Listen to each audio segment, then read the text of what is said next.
Nós estamos na penúltima aula, então eu resolvi fazer um passeio por praticamente tudo que vimos, embora bem resumido, para que a gente possa recordar os pontos capitais.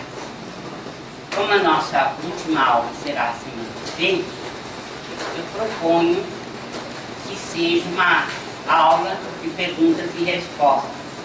Mas para isso eu precisaria ter as perguntas de vocês, ou por escrito, ou utilizando o microfone, para que a gente pudesse então responder. Então fica aí a nossa proposta, né, de fazermos assim. E no dia de hoje nós vamos inicialmente recordar Jesus quando ele indaga da população o fato de ter sido tocado na sua túnica. Saiu virtude de mim. Então uma mulher simples, o povo se apresenta e diz que tinha sido curada de uma hemorragia que tivera por mais de 10 anos. Então Jesus lhe disse: filha, tem bom ânimo, a tua fé te curou. A resposta de Jesus tem servido para nós nas associações médico-espíritas como um exemplo de lição sobre a autocura. Quer dizer que somos nós mesmos que nos curamos. Porque ele enfatizou que a fé que ela possuía a tinha curado. Este é um ponto do paradigma médico espírita. A cura é sempre uma autocura. Essa virtude tem vários nomes. Para Hahnemann e Kardec é fluido vital. Para Freud e Jung é libido. Para William Reich é bioenergia. Para Henri Bergson é elan vital. Para Claude Bernard é ideia diretriz. Para William Crookes é força psíquica. Para Hernani Andrade é modelo organizador biológico, que é, na verdade, foi cunhado, na verdade, por Gabriel Delano. E Rupert Sheldrake, que fala mais atualmente, mais modernamente, sobre campos mortos. Lembrando também que Emmanuel compara o passe a uma transfusão de sangue, sendo que o reservatório, no caso da transfusão de sangue, é bem mais limitado. Todos sabem que nós podemos doar apenas 500 ml de sangue, ao passo que na transfusão que se opera no caso da energia vital, é possível doar muito mais que isso. Bem, o que é que se doa no jorei, no passe, na intervenção espiritual, no reiki, na imposição de mãos? O que é que se doa? Então a pergunta já vai para todos vocês, estou esperando a resposta. O que é que se doa?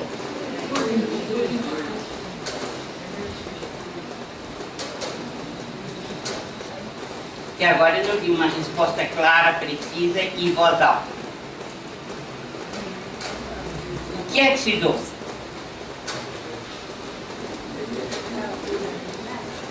Hã? É o fluido magnético. Ele deriva da onde? Do fluido cósmico universal. Tudo quanto é matéria é formada pelo fluido cósmico universal. Então, o fluido vital não poderia ser de outra forma.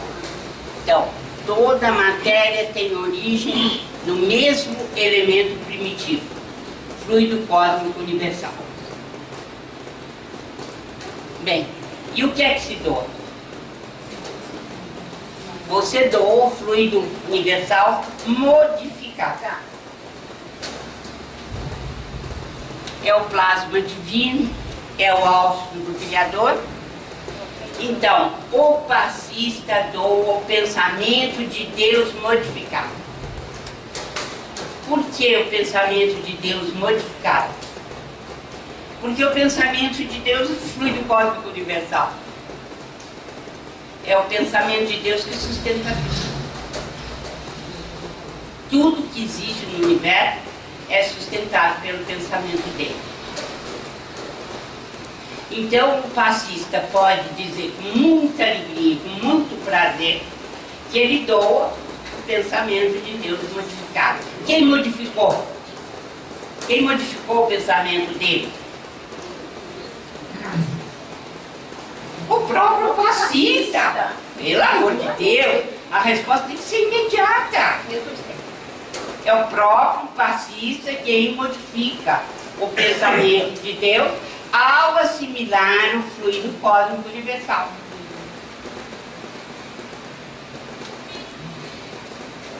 E o que é que se doa? Quando Jesus disse, saiu virtude de mim, saiu fluido magnético ou vital. E a doação do passista na casa espírita é somente dele? Não.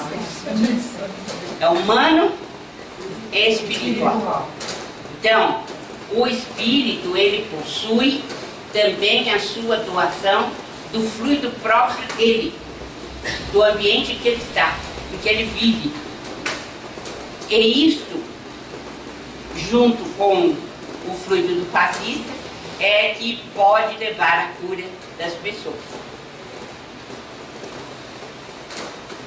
Então, o fluido é um veículo do pensamento. Os fluidos podem ser reparadores, calmantes, excitantes, irritantes, adstringentes, tóxicos, qualquer condição que nós tomarmos, quer dizer, e esses fluidos serem ou reparadores ou calmantes ou tóxicos, tudo isso vai depender da produção do encarnado, E nós estudamos, né, o fato de plantas que morrem, né, animais que morrem em virtude de fluidos exalados pelos seres humanos. O pensamento, a vontade e a ação magnética são muito importantes quando se estuda o passe. Então, o pensamento nos confere algo que é eterno e que nos liga ao Criador.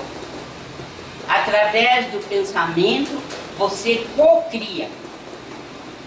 Você é capaz de influir na natureza e criar coisas, tanto para o bem quanto para o mal. E esses fluidos são os veículos dos pensamentos. Nós podemos ter esses pensamentos ou saber que eles são ondas supraluminais, além da velocidade da luz, e que o sentimento está ligado ao pensamento. E é ele que dá forma e natureza ao pensamento. Bem, nós aprendemos também sobre modalidades das curas. Acho que eu precisaria sentar para olhar, porque, bom, tem curas instantâneas e tem curas mais lentas. No caso da Marie Beilly, alguém se lembra que caso foi esse? O que aconteceu com ela? Ela foi curada onde? Em Lourdes. Na Gruta de Lourdes, que dizem que é o lugar onde apareceu Nossa Senhora, né? Muito bem. Ela chegou lá com o intestino totalmente tomado por tuberculose, né? E num estado péssimo, praticamente sem esperança de salvamento. E ela não pôde ser jogada na piscina porque ela não tinha força nenhuma. O que os voluntários fizeram com ela?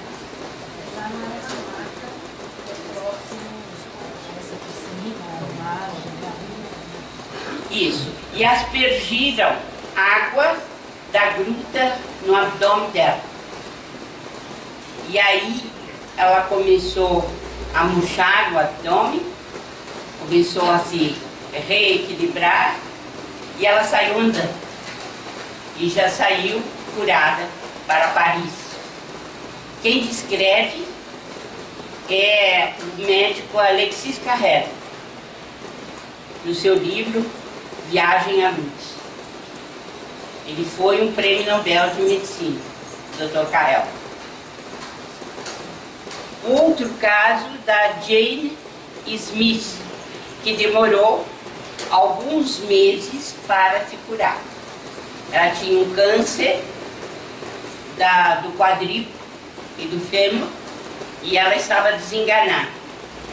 Mas aí ela foi ao santuário de um médico de cura e ela, em alguns meses, conseguiu se libertar do câncer. Então, nós vimos aí dois tipos de cura, um imediato e outro mais lento. As curas de Jesus eram instantâneas? Sim. A imensa maioria, né? Por quê? Por que Jesus curava instantaneamente?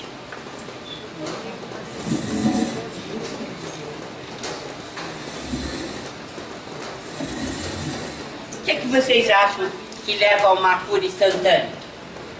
O pensamento puro, o amor e a vontade de auxiliar o irmão. Isso. Então, pensamento puro, vontade de ajudar e o que mais? E o merecimento do ser. Sim. Mas nós estamos falando em relação ao paciente, né? Grande quantidade de fluido. Grande quantidade de fluido. Velocidade na transmissão. Tudo isso tem que ser lembrado, né? Porque o nosso fluido não é igual ao de Jesus, mas a gente pode imaginar como é que era o dele. Não é o fato de não sermos iguais que nos faz, assim, tão distanciados do que ele foi, né? Então, realmente, a grande quantidade de fluido, a velocidade muito grande, né? E essa velocidade tem relação com a pureza de sentimento e de pensamento, né? Da emissão do pensamento dele. Então, a quantidade, a velocidade e a direção, né, fizeram praticamente as curas imediatas, né? Então,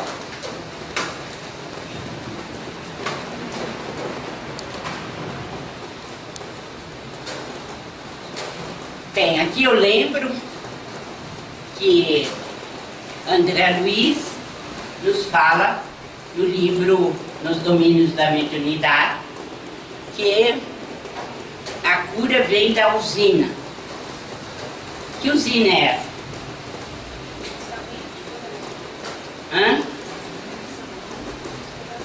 A usina. O que é? O que é a usina? O que é a fonte?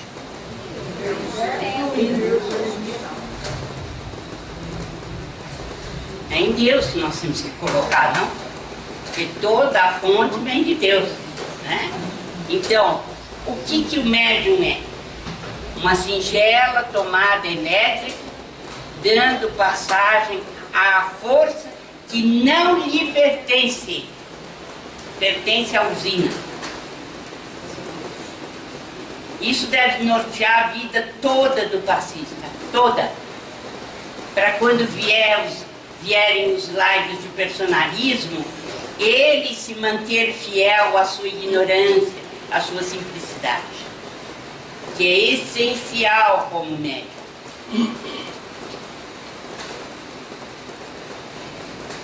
Qual o mecanismo da doação? Aqui nós estamos recordando que o passista tem que saber a constituição do ser humano. Tem que ter uma ideia do que que ele é constituído. Então nós recordamos que é alma, corpo mental, perispírito, corpo vital, e corpo causal e corpo físico. Tem que ter uma noção assim, para saber que a cura é muito complexa. Não é tão simples como a gente pensa.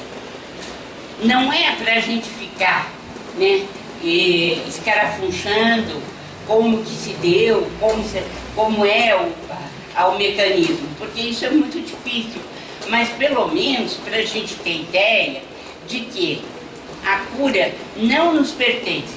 E mais que isso, né, que o problema da saúde não pode ser analisado de uma maneira simplória. Tem que ser analisado dentro do grau de dificuldade que é.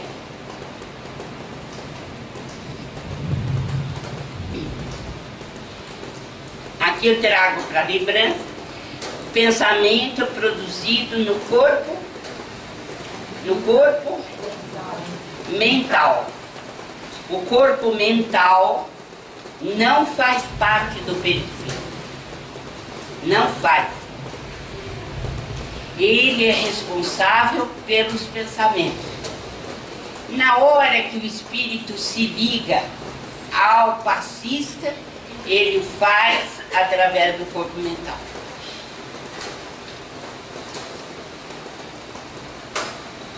Então, é o envoltório sutil da mente. A sede da alma está no quarto ventrículo, segundo André Luiz. É o corpo mental que dá origem ao perispírito, segundo André Luiz. E a origem dos pensamentos está aí. Ela é a fonte dos pensamentos. O perispírito tem 7 centros de força: coronário, cerebral, laríngeo, cardíaco, esplênico, gástrico e genético. E qualquer desses chakras que estiver doente, desequilibrado, a partir do chakra é que se manifesta a doença.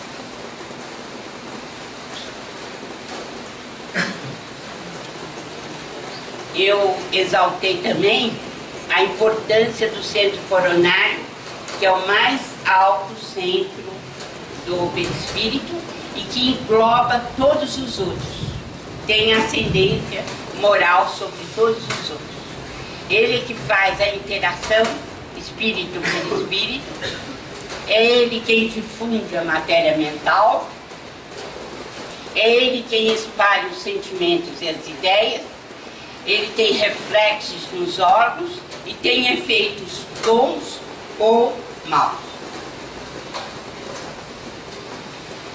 Bem, o fluido vital ou magnético está profundamente ligado ao sangue. Mas ele foi denominado por William Crookes como força psíquica e por André Luiz como emanação neuropsíquica. Por quê? Porque ele é o duplo etérico ou corpo vital do perispírito. Ele desaparece com a morte física. Desaparece. O perispírito, ele engloba o corpo vital ou duplo etérico que é formado pelo sistema hematopoético, quer dizer, pelo sangue. Então, as forças radiantes ou energias vitais, elas estão comumente circulando no sistema hematopoético e se desintegra com a morte.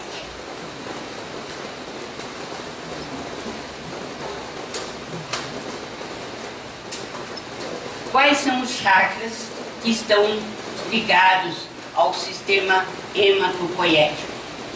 É o chakra spleen, né, que dá defesa e sustentação ao corpo físico através do sistema hematopoético.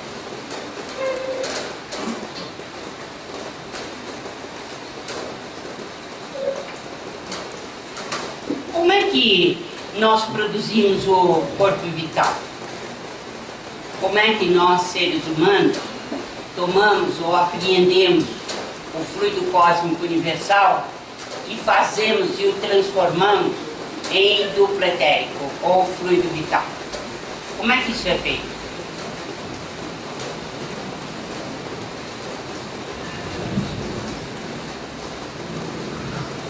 Está escrito aí. Dá para ler?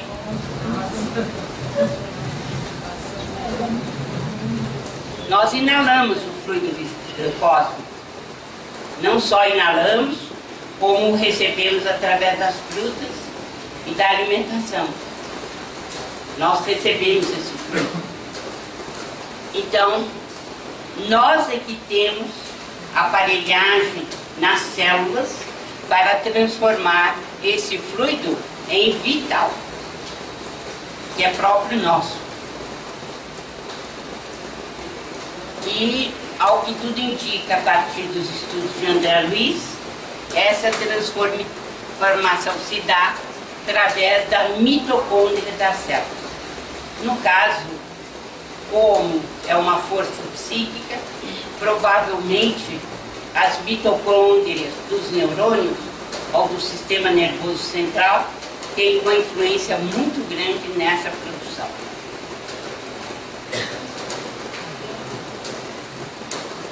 O que é o corpo causal? Ele está onde? O corpo causal está onde? Faz parte do quê?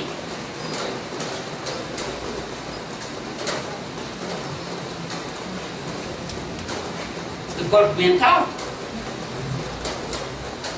Do corpo mental? Não. Perispírito. Isso tem que ser imediato, né? Faz 10 anos que nós estudamos isso. Então, o corpo causal e o corpo vital fazem parte do perispírito. Então, ele é a conta do destino, é o karma. Nós carregamos dentro de nós o nosso passado, que vivemos em outras vidas. Se as ações forem negativas no nosso passado, elas se constituem numa túnica suja que caminha conosco todos os dias. E se forem as nossas ações iluminadas e construtivas, esse corpo vai se iluminando. Então, a grande tentativa nossa em cada existência é de transformar o corpo causal de um corpo sujo, deteriorado, em um corpo iluminado. É essa a função da existência e de tomarmos novos corpos. A importância da contaminação Está nisso. E só se consegue com boas ações. Não se pode servir a dois senhores. Ou se aborrece a um, ou se serve ao outro. É aqui, é inevitável. Nós só vamos saber se realmente aproveitamos quando a gente tirar o pé do ludo. Desencarnou, desencarnou, a gente olha e vê, está iluminado? Oba! Né? Ganhamos. Se estiver sujo, triste, cinzento, preto, marrom, volta que a casa é sua. Então, chamei a atenção também do que Kardec considera como sendo doença e saúde na visão integral. Então, na Revista Espírita de março de 1868, em A Gênese, no capítulo 14, Kardec nos dá uma noção de que pode haver alteração dos tecidos orgânicos e, nesse caso, você precisa substituir uma molécula malsã por uma sadia. Ou pode haver um fator desagregador, que são os maus fluidos. E, nesse caso, você tem que ter uma ação expulsória desses fluidos. E existem as causas mistas, em que você tem a parte orgânica deteriorada e a parte fluídica também. Em todos esses casos, o passe é importante. Não é uma panaceia, mas é importante. E na cura espiritual, nós já vimos que é preciso a adesão da vontade do passista. Ele tem que aderir, tem que ter vontade de ajudar. Então, a adesão se dá pelo corpo mental, pelo centro coronário, pelo diencéfalo e pelo tálamo, que são estruturas do sistema nervoso central. E para que ele possa irradiar essas energias, tem que passar pelo seu sistema hematopoético. E então irradia o fluido vital para quem precisa. No caso, nós já vimos na outra aula, na passada, que com o receptor é a mesma coisa. Você tem adesão da vontade do paciente. A alma escolhe a autocura. Este é um capítulo que pertence a cada doente, a cada paciente. E o corpo mental, né, ele é importante porque o pastor, o receptor, ele tem que ter sintonia com os doadores, tanto o passista quanto o mentor. E como diz André Luiz, é a fé que abre os caminhos para a restauração. Eu disse e repito, nós precisaríamos ter seminários sobre física quântica para que a gente pudesse compreender melhor. Mas quando quisermos descer a minúcias do mecanismo, é preciso participar e ver qual a ajuda que a física quântica pode nos dar para compreender. Então, na física quântica, as partículas comunicam-se com velocidades maiores que a da luz, ou de forma instantânea, através do espaço-tempo, o que explica e muito a questão das curas instantâneas.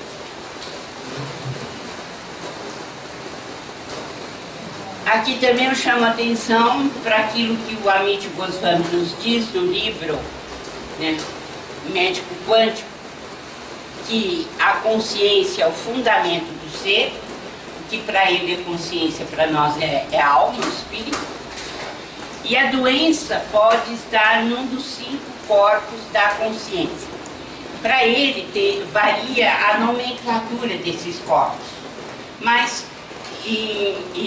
na verdade coincide muito com aquilo que nós compreendemos como sendo os corpos sutis do espírito.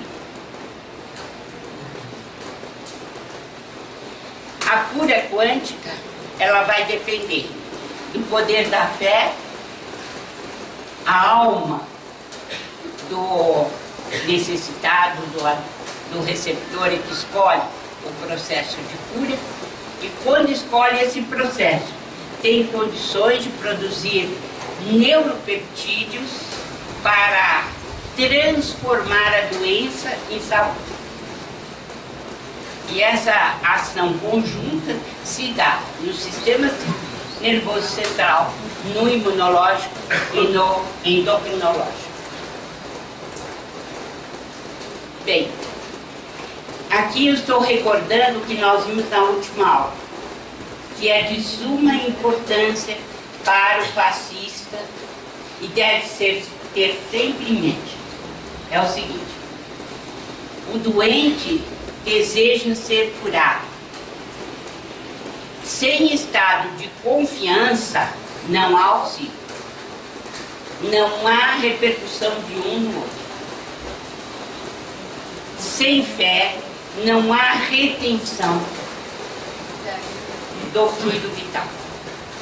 Não existe.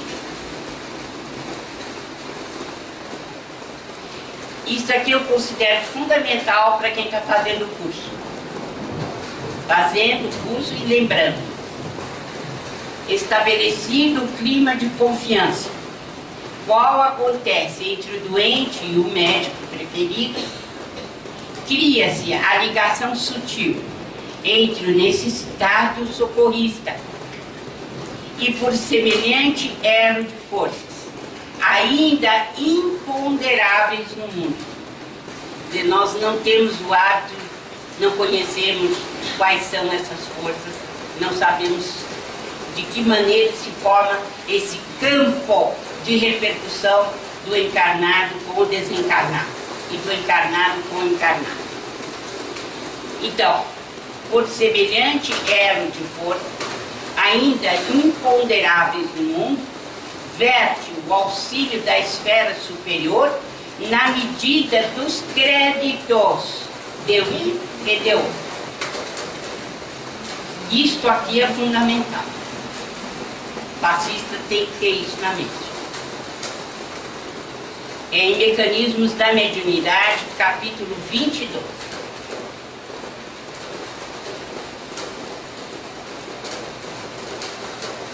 Aqui também ele prossegue dando o mecanismo da autocura.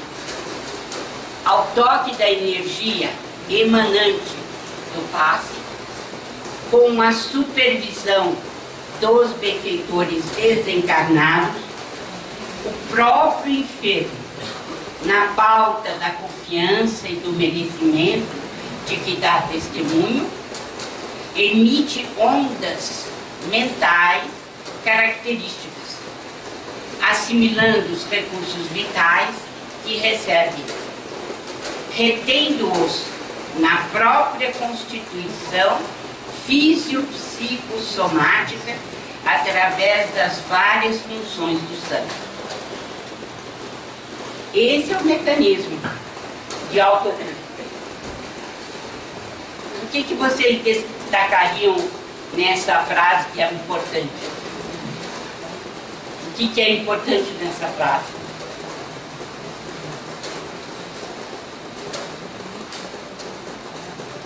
Primeiro ele está falando da supervisão dos benfeitores, que sempre existe, né? Em seguida ele fala que é preciso ter confiança e merecimento. Confiança, merecimento. Aí ele diz o seguinte, que nesse momento ele emite ondas mentais características, quer dizer, com dada frequência vibratória. Então, nesse momento, ele assimila os recursos vitais que lhe são oferecidos.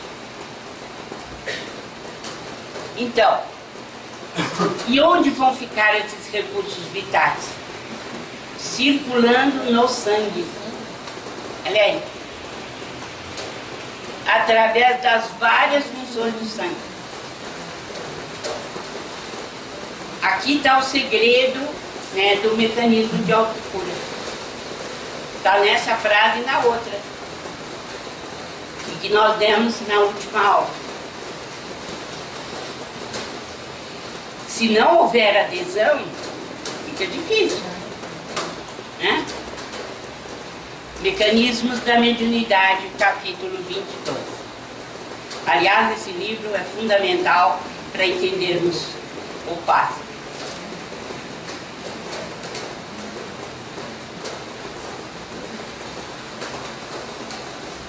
Então, o governo da mente sobre o corpo. A aceitação da intervenção. A centralização das forças nas células. A recomposição, a volta da harmonia, a adesão da vontade, que é crucial, e toda vez que o receptor tem a sua vontade enfraquecida, ela pode ser fortalecida pelo próprio passista e pela ação dos benfeitores espirituais.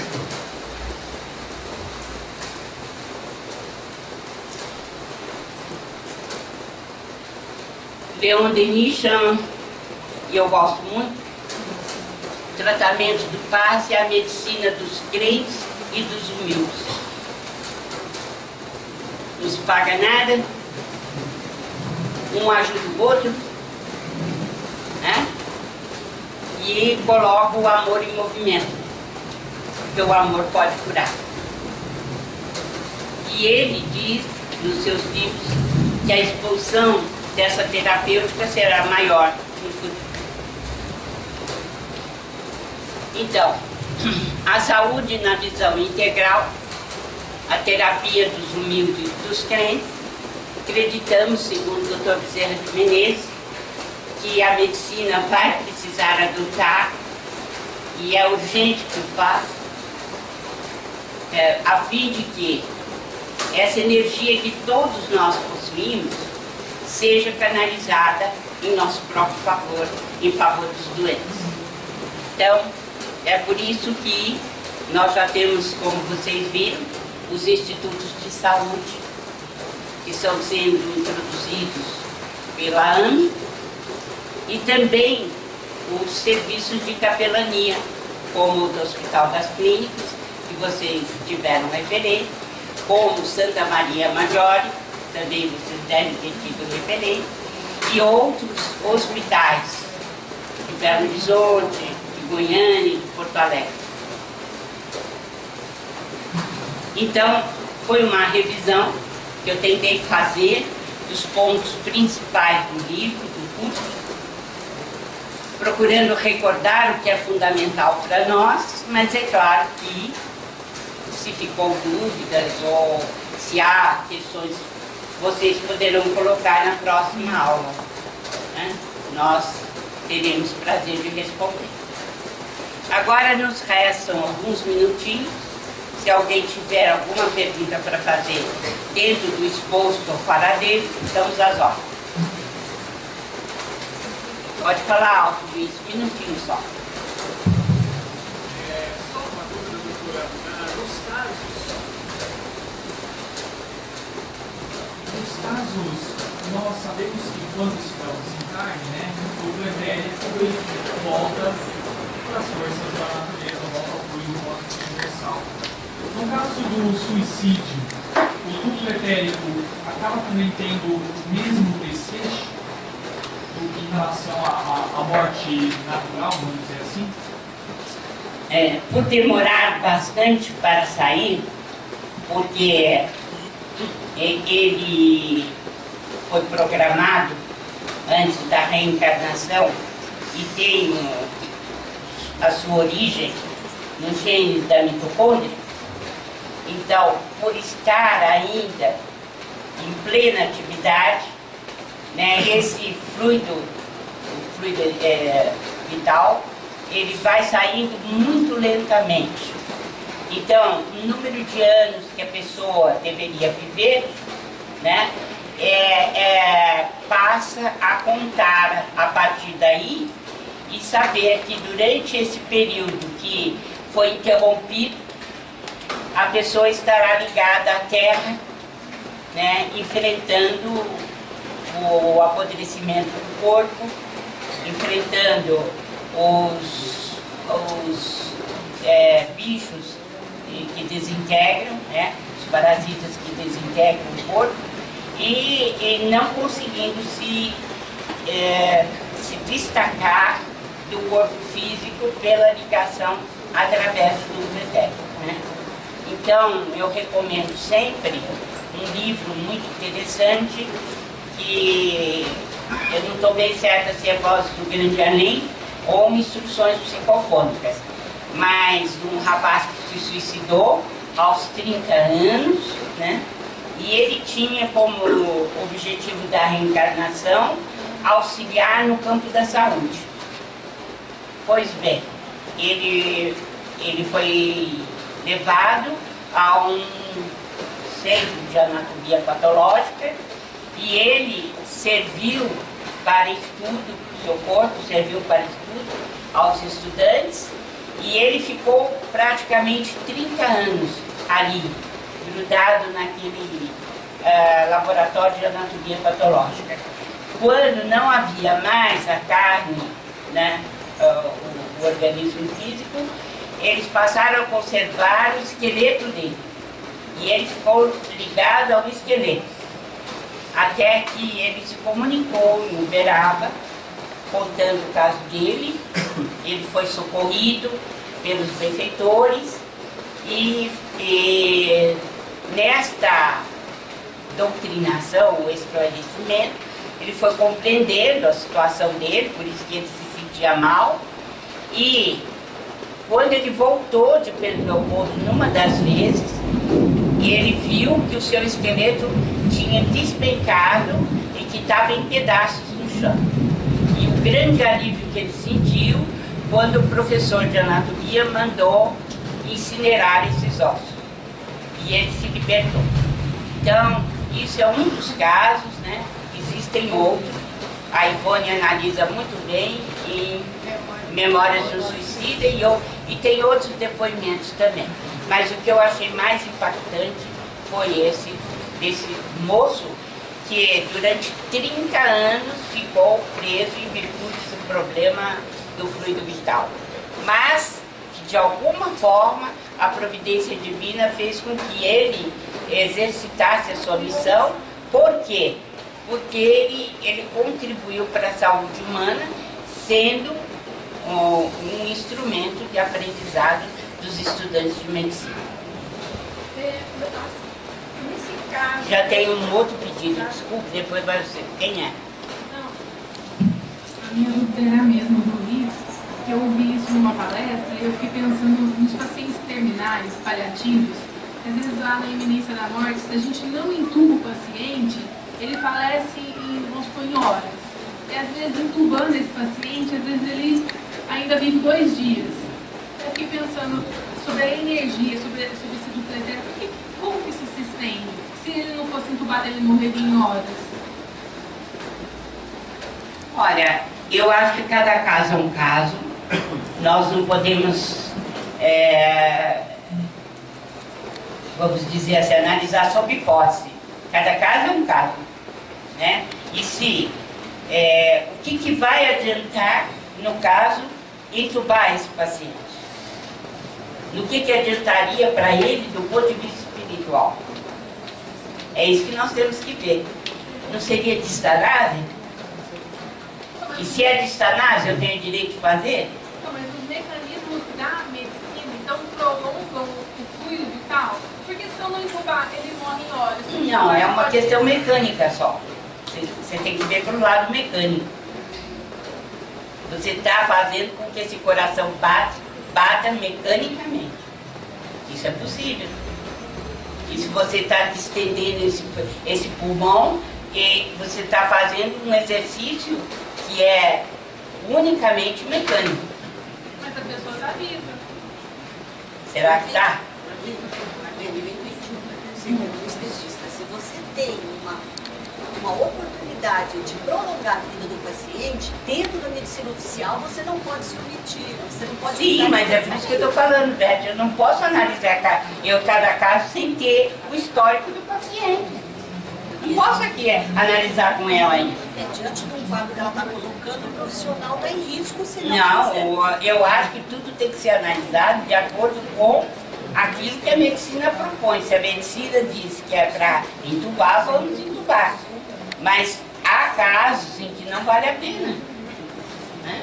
Você só vai prolongar o sofrimento físico do paciente. Eu digo isso porque o Chico me disse que muitos amigos dele estavam na UTI, já estavam mortos e não podiam morrer porque estavam sendo mantidos mecanicamente. Eu digo isso por isso. Né? Não é assim tão simples como a gente está pensando, não. O profissional fez conhecimento, né, Maria? Pois é, mas para isso a gente está formando um paradigma médico espírita que não vai seguir o que a maioria quer. Claro que a gente tem que analisar cada caso. Sim? Segundo o que a senhora falou, eu gostaria de saber na afirmativa do mestre, que não sairás de lá enquanto não pagar o último centavo. Então, os ossos dele, a decomposição, depois os ossos, ele está presente para que isso fosse válido ao nosso pensamento. É porque também é o período que ele tinha que ficar aqui na Terra. Era o compromisso dele. Isso é lei. É lei. Ah, então Isso é lei. É lei, né? Obrigada. Você tem compromissos assumidos. Você tem que seguir. Você está com a mão na frente da câmera. Não, não estou mais com a Ah, não está. Tá. Não estou mais com a câmera. Ah, tá certo. Alguém mais? Meu nome é Marte. Pode falar. Vamos rever a referência genética, né, para os mecanismos. Ao mesmo tempo, a medicina está caminhando para uma manipulação genética maior no tratamento das doenças. A senhora tem algum impacto nesse novo tratamento, nesse mecanismo dos vírus? Não entendi a pergunta. Não, Alguém ouviu? Posso repetir. A senhora acabou de rever com a gente, né, a questão do mecanismo genético que impacta a mitocôndria e o genoma. Ao mesmo tempo, a medicina hoje está evoluindo no tratamento e na reposição de genes do corpo humano, para a saúde, para a reposição de terapia genética. Né? Existe alguma correlação que a senhora pode antecipar no futuro? Algum impacto dessa terapia genética no mecanismo que a gente está vendo hoje? No momento é muito difícil, porque a terapia genética não tem se mostrado à altura do que ela precisa ser. Então, às vezes o raciocínio é lógico, tudo é feito de acordo com o que a lógica genética manda e o paciente morre. Não há um efeito construtivo bom, produtivo. Então, eu acho que tudo isso será melhor estudado no futuro. No momento, eu acho que não temos nada nesse sentido.